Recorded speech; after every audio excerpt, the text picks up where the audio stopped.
இந்த உலகத்துல மனிதன் முதல்ல எந்த நிலப்பரப்புல தோன்றான்னு உங்களுக்கு தெரியுமா? இல்லைனா இந்த உலகத்துல உள்ள எல்லா வளங்களும் கொண்ட ஒரு நாடு எதுன்னு தெரியுமா? இது எதுக்குமே உங்களுக்கு பதில் தெரியலனா இந்த சேனலை ஃபாலோ பண்ணிட்டு லைக் பண்ணிட்டு இந்த வீடியோவை ஃபுல்லா பாருங்க. இதை தெரிஞ்சுக்கிறதுக்கு முன்னாடி நமக்கு இன்னொரு உண்மை தெரியும். இந்தியாவோட சதர்ன் கன்னியாகுமரி நினைச்சிட்டு இருந்தீங்கன்னா உங்களோட கணிப்பு தவறானது. இப்ப இருக்கக்கூடிய இந்திய வரைபடம் நம்ம கிட்ட இருந்து ஒரு புராண மர்மத்தை மறைச்சிருக்கு. 14,000 ஆண்டுகளுக்கு முன்னாடி மதகாஸ்கர், இலங்கை, ஆஸ்திரேலியா இந்த 3 நிலப்பரப்பையும் இணைக்கிற அளவுக்கு சுமார் 7,000 மைல்கள் பரப்பளவு கொண்ட ஒரு நாடுதான் குமரிக்கண்டம். ஆனா இது இப்ப இந்த வரலாற்றுல இருந்தே மறைக்கப்பட்டிருக்கு. இப்பேற்பட்ட தொன்மையும் வளமையும் கொண்ட நாடை எதுக்காக இந்திய வரைபடத்துல இருந்து மறைச்சு வச்சிருக்காங்கன்ற கேள்விக்கு பதில் தெரியணும்னா நாம தேடி போக வேண்டியது தமிழ் புராண நூல்கள். அதுலயும் 1800 வருடங்களுக்கு முன்னாடி இளங்கோவடிகளால எழுதப்பட்ட சிலப்பதிகாரத்தில் இருக்கக்கூடிய மதுரை கானத்தில் இருக்க ஒரு பாடலை பத்தி தான் பார்க்க போறோம். பற்றுளி ஆற்றுடன் பன்மலை எடுக்கத்து குமரி கோடும் கொடுங்கடல் கொல்ல. இந்த வரிகள்ல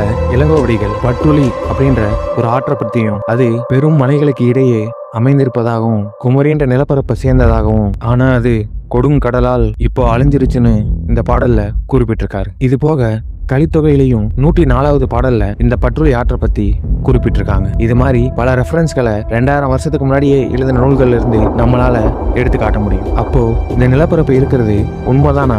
இப்போ அது எங்க போச்சு? யார் அந்த நிலப்பரப்பை ஆண்டாங்க? இந்த கேள்விக்கெல்லாம் பதில் தெரிய இந்த வீடியோவை தொடர்ந்து பாருங்க. இப்பேற்பட்ட பெரும் நிலப்பரப்பை 49 பகுதிகளாக பிரித்து பண்டைய கால பாண்டிய அரசர்கள் ஆண்டுட்டு வந்திருக்காங்க. ஆனால் ஒரு இரவுல வந்த திடீர் புயல்னால இந்த கண்டமே வரலாற்று பக்கங்கள்ல இருந்து முழுமையா அழிக்கப்பட்டது. இந்த நாட்டில தான் முதலாம் தமிழ் சங்கம் அமைக்கப்பட்டு வளர்க்கப்பட்டது. ஆனா ஒரு இரவில் வந்த இந்த புயல்னால விலை மதிக்க முடியாத பல தமிழ் நூல்கள் கடலுக்கடியில புதஞ்சு கிடக்கு. இந்த நிலப்பரப்புக்கு இந்த காலத்துல இருக்கக்கூடிய இன்னொரு பேர் தான் இந்த தமிழ் அட்லாண்டிஸ், கடலுக்குள் மறைந்த நகரம். இன்னமுமே தமிழ்நாட்டில் இருக்கக்கூடிய சில பேர் அந்த கடலுக்குள்ள போகும்போது தங்களுக்கு ஏதோ விசித்திரமா உணர்ந்ததை ரிப்போர்ட் பண்ணியிருக்காங்க. இந்த மாதிரி இந்த நிலப்பரப்பு இருந்ததுக்கான பல ஆதாரங்கள் இருந்தாலும் இதை மாடர்ன் சயின்ஸ் ஒத்துக்க மறுக்குது. இது ஒத்துக்காட்டியும் பண்டைய தமிழ் நூல்கள் என்னைக்கும் போய் சொல்லாது. பண்டைய தமிழர்கள் செஞ்ச பல விஷயங்களை இன்னைக்கும் இருக்கிற மாடர்ன் சயின்ஸால செய்ய முடியல. அதனால இப்படி ஒரு நிலப்பரப்பு இருக்கிறத நான் நம்புறேன். நீங்க நம்புறீங்களா இல்லையான்னு கமெண்ட்ல சொல்லிட்டு போங்க. இந்த வீடியோ மூலமா நமக்கு என்ன தெரியுதுன்னா